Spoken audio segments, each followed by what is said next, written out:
Mira, mira cómo le patean las ollas, ¿ves? Mira, les están pateando los teléfonos. Elon Musk es el dueño de X y ha violado todas las normas. Métete.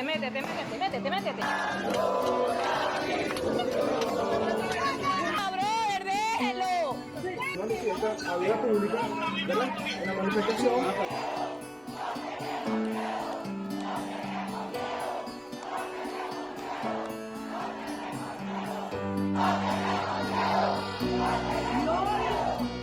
Hoy el miedo está en otra parte.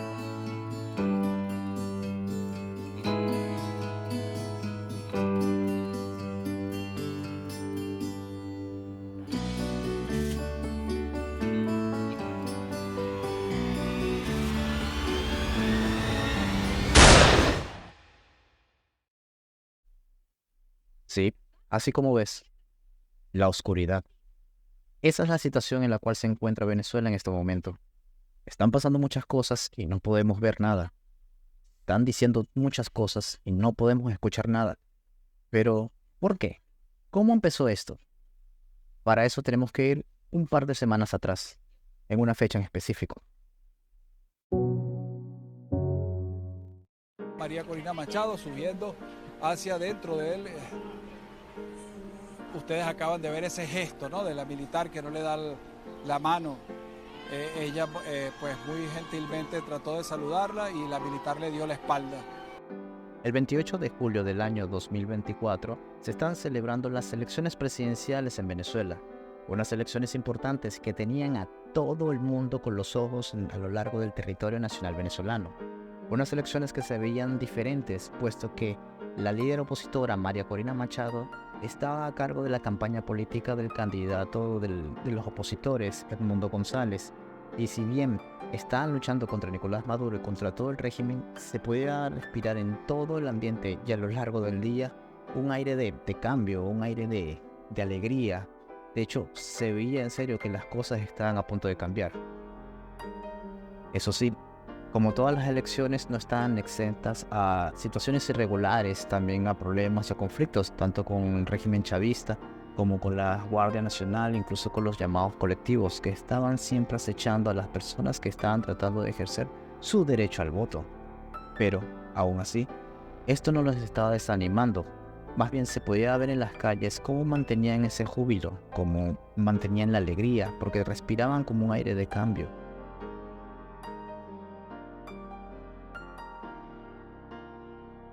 Sentían que las cosas se estaban dando.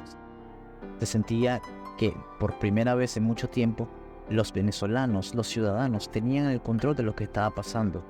Y aunque se veía mucha incertidumbre y todavía las lenguas estaban hablando y ambos bandos se estaban dando por ganador, eso solamente tenía a las personas aún más nerviosas de lo que venía. Pero todo se mantuvo así hasta que llegó el momento en que dieron el primer boletín. Al 80% de transmisión cumplimos con emitir el primer boletín que marca una tendencia contundente e irreversible. Pero, ¿por qué eran tan importantes estas elecciones? A ver, Nicolás Maduro siempre ha tenido contrincantes desde que entró al poder. Incluso, Enrique Capriles Radonsky fue una de las primeras personas que trató de hacerle frente. Pero las elecciones no estuvieron de su lado, pues el gobierno tenía poderosos aliados, entre esos la principal institución electoral. Cada que apareció un nuevo rostro que se figuraba como un contrincante de este régimen, era eventualmente neutralizado para que no fuera una amenaza. Incluso por algunos fallos del gobierno, la oposición logró tener un presidente interino que estuviese a la par para que pudiese pelear contra el régimen de Maduro. Pero, a la larga, no resultó ser una amenaza real para el régimen, quedándose totalmente sin apoyo. Aún así, el descontento de la población cada vez fue creciendo. Con cada suceso que llegaba, con cada elección, las personas más y más se daban cuenta de que esto no era lo que querían, hasta que empezó a ser un problema para el gobierno. El régimen de Nicolás Maduro empezó a reprimir con mano de hierro a todas las manifestaciones a lo largo de cada uno de estos sucesos para evitar que el pueblo saliera a manifestar. Dichas manifestaciones fueron reprimidas cada vez de manera más brutal, al punto de que los jóvenes fueron los primeros en caer, pero no fueron los únicos. Con los años, la lucha se hizo más y más larga, pegando momentos muy impactantes a lo largo de la historia de Venezuela. Pero era una lucha de desgaste en la cual el gobierno tenía las de ganar, porque ellos eran los que tenían el control no solo de las armas, sino también de muchos de los insumos que el pueblo necesitaba para su día a día, algo que eventualmente fue apagando a la población, dejándolos en esta espiral sin salida. O hasta ahora eso es lo que creía. Primero, Nicolás Maduro Moro, del Gran Polo Patriótico, obtuvo 5.150.092 votos, con un 51.20%. Una vez más, Nicolás Maduro había sido dictado como el ganador de las elecciones presidenciales. Una noticia devastadora para todos los venezolanos que se encontraban a lo largo del planeta.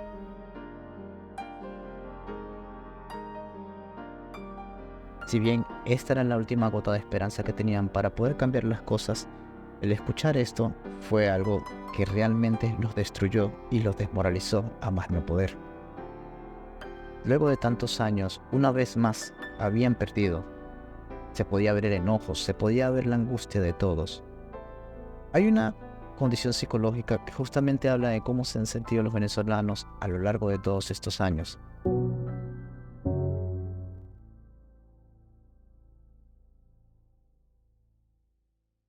Pero este año parece que la lucha no se quedaba ahí.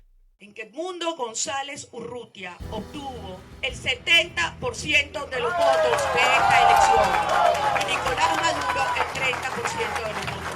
Esta es la verdad. Que en los próximos días vamos a seguir anunciando las acciones para defender la verdad. Porque lo hemos dicho, hasta el final es hasta el final. Y el final será que prevalezca la verdad y el respeto a la soberanía popular que hoy se expresó y eligió a Edmundo González Urrutia como el próximo presidente de Venezuela.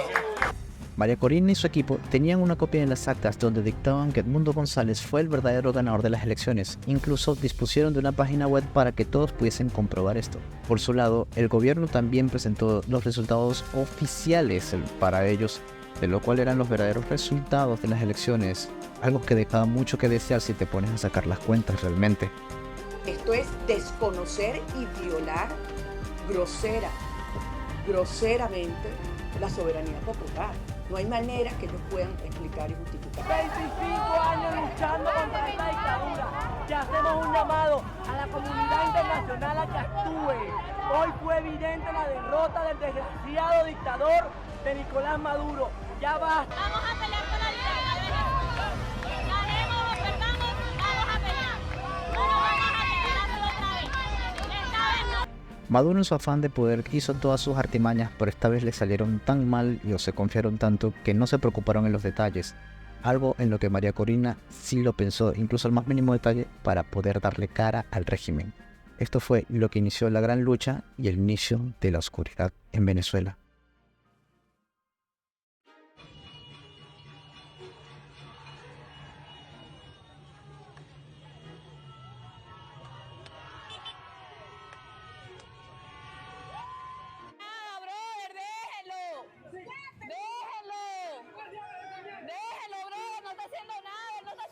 El pueblo una vez más se había alzado para mostrar su descontento por toda Venezuela. Empezaron a tumbar incluso todas las estatuas o todos los símbolos donde se encontraba Chávez. Una situación que estaba empezando a dejar a Maduro muy preocupado porque esta vez el pueblo no lo iba a tolerar. Convocar a los 38 partidos políticos que están inscritos ante el CNE, a los 38. Y de ahí surgirán instancias para el entendimiento futuro. Ante el llamado de la población venezolana para que los múltiples organismos internacionales dieran cara para que se respetara la voluntad popular, estos decidieron simplemente hacer caso omiso. Pero en un acontecimiento realmente aleatorio, el dueño de la plataforma X, antes conocida como Twitter, Elon Musk, presentó incluso varias opciones alternativas y hasta dio más cara para poder combatir al régimen desde su aplicativo, algo que realmente empezó a sacar aún más de las casillas a Nicolás Maduro. Elon Musk es el dueño de X y ha violado todas las normas. Y este fue el primer paso que empezó a tomar el régimen de Nicolás Maduro para empezar a silenciar las redes sociales en Venezuela. Esto fue algo que empezó a llamar la atención de los distintos organismos internacionales. De gobierno prevalece por la fuerza, con el uso indiscriminado de la violencia sobre su pueblo. Hay que ser muy bajo para hacer eso. Cuando alguien roba lo más sagrado que tiene una nación, que es la soberanía, radica en el pueblo. Es la expresión, es la voz de la soberanía, la del pueblo, que se expresa fundamentalmente en los procesos electorales. Colectivos al pueblo les están quitando los teléfonos y se los están partiendo. Mira cómo le patean. Maduro siguió con la segunda parte de su plan, que es seguir haciendo terror, pero ahora en las calles. No solo reprimiendo, sino también revisando y atacando a todas las personas que tenían celulares, a ver qué tenían en sus redes sociales e incluso persiguiéndolas en sus propias casas.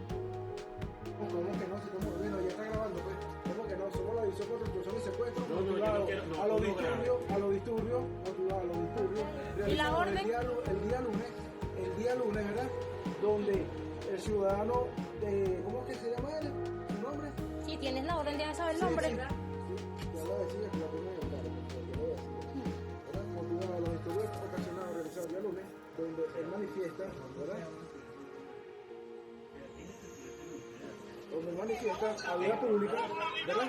En la manifestación, incitación al odio, ¿Dónde está la orden, hermano? Estamos ubicados en la base del ferrocarril de Valle del Tuy. ¿Pero dónde está la...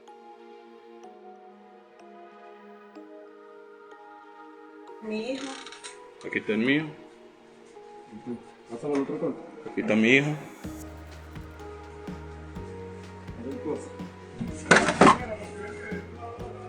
Pásalo. Pásalo otro canto, mamá. Ya que yo reviso. ¿Tú revisas? Que querían verificar si estaba su hermano aquí. Y una policía me está amedrentando y abriendo mi casa. ¿Quiénes son ustedes? ¿A quién buscan? Nosotros no estamos financiando a nadie. ¿Dónde está eso? Confírmeme que usted me está... ¿Yo financio a quién? ¿Quiénes son los guarimberos? Nombre de los guarimberos. ¿Quiénes son los guarimberos de La Vega? Yo no le he pagado absolutamente nada. ¿Usted tiene pruebas de eso? ¿Dónde está la orden de fiscalía, hermano? Deme la orden y me salgo de mi casa. Si no, me van a tener que tumbar la puerta y sacarme. En un acto desesperado del gobierno por mantener a las personas calladas, a todas las personas que estaban diciendo cosas negativas de su régimen, empezaron a ser marcadas en las calles y eventualmente siendo sacadas de sus hogares para llevarlas a centros de reclusión. Las personas que intentaban salir a seguir protestando empezaron a utilizar trucos con sus cámaras para poder evitar exponer sus rostros y para no ser víctimas de esta cacería. Pero las calles dejaron de ser seguras. A las personas que veían potencialmente peligrosas o que simplemente que tenían algún tipo de comentario o alguna propaganda que hablase en contra del gobierno, era tomada como sospechosa y también era llevada bajo custodia. Las personas tenían que tener mucho cuidado de lo que compartían en sus redes sociales, incluso lo que tenían guardado en sus teléfonos. Pese a todo, el gobierno empezó a bloquear los aplicativos, pero muchas empresas a nivel internacional que se encargaban de brindar un servicio VPN para que pudiesen saltar los bloqueos regionales, empezaron a brindar un servicio gratuito para las personas que vivían en el país de Venezuela.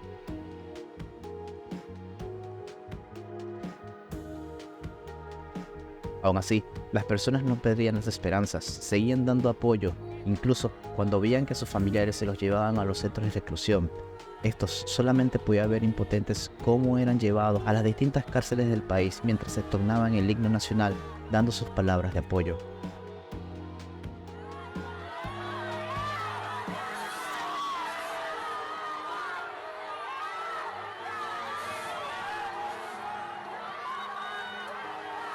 me acaba de suspender ahorita en tiempo real y me mandaron esto, TikTok, miren lo inmoral que es TikTok, y acuso a los directivos y dueños de TikTok a nivel mundial de querer la guerra civil en Venezuela. Las redes sociales en la actualidad son, desde mi punto de vista, el mayor peligro que existe contra la libertad del ser humano. El bloqueo de las redes sociales con el paso de las semanas se intensificó totalmente, al punto que las personas que vivían todavía en Venezuela tenían que limitar su manera de comunicarse, incluso tenían que dejar de utilizar servicios como WhatsApp, Twitter, y también tenían que dejar de compartir cualquier tipo de información con la situación que pasaba. Era algo totalmente irreal lo que estaba sucediendo. Las personas tenían que ver quién estaba a su alrededor y quién estaba tomando fotos y para qué. Aún así, esto no era lo único que pasaba en el país. La situación seguía siendo cada vez más deteriorada a nivel nacional, sin contar los problemas políticos. Con todo lo que ha estado pasando, Venezuela seguía bajo el yugo del socialismo.